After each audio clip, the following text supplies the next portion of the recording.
Your credit score is a 3-digit number that dictates where you can live, what you can drive, and how much wealth you can build over your lifetime. And yet, most people have absolutely no idea how it is actually calculated. In 2026, the national average FICO score is 714. If you're average, you're leaving hundreds of thousands of dollars on the table in excess interest over your lifetime. A 650 credit score versus a 750 credit score on a $400,000 mortgage will cost you over $60,000 in extra interest over 30 years. Today, I'm going to pull back the curtain on the FICO algorithm and show you the fastest way to hit an 800. Factor number 1 makes up 35% of your entire score: payment history. This is the simplest and most brutal factor. Do you pay your bills on time? A single 30-day late payment can drop your score by up to 100 points and stay on your credit report for 7 years. The fix is simple: automate every single minimum payment. Set it and forget it. Never miss a due date again. Factor number 2 is the secret weapon that most people overlook, and it makes up 30% of your score: credit utilization. This is the ratio of how much credit you are using compared to your total available credit. If you have a credit card with a $10,000 limit and you carry a $9,000 balance, your utilization is 90%. The algorithm treats this as a red flag. The golden rule is to keep your utilization under 10% at all times. Here's the power move. Pay your credit card balance down to near zero a few days before the statement closing date, not the payment due date. The closing date is when the bank reports your balance to the credit bureaus. Force them to report a tiny number and your score jumps. Factor number 3 is 15% of your score: length of credit history. The algorithm loves old accounts.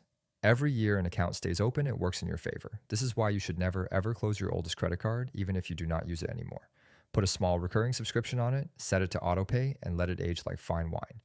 Factor number 4 is 10%, credit mix. The algorithm likes to see that you can responsibly manage different types of debt, both revolving credit like credit cards and installment loans like a mortgage or car loan. You do not need to take on debt just to improve this factor, but it is worth understanding. Factor number 5 is the final 10%, new credit.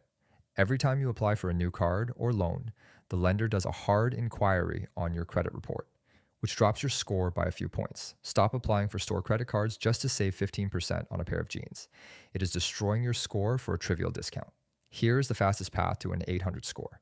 Pay every bill on time, every month without exception. Keep your utilization under 10% by paying your balance before the statement closing date.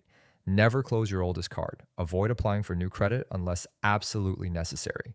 And if you have a thin credit file, consider becoming an authorized user on a family member's old, well-managed card.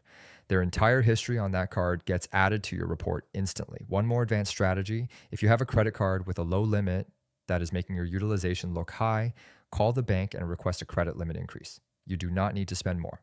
You just need more available credit. Going from a $2,000 limit to a $5,000 limit on the same card while keeping your balance the same instantly cuts your utilization in half. Most banks will approve a limit increase with a soft inquiry that does not affect your score at all. Your credit score is not a measure of your wealth or your character. It is a measure of how profitable you are to a bank. Master the algorithm, earn the best interest rates, and keep your money where it belongs, in your pocket. Subscribe to Money Simplified, and I will see you in the next one.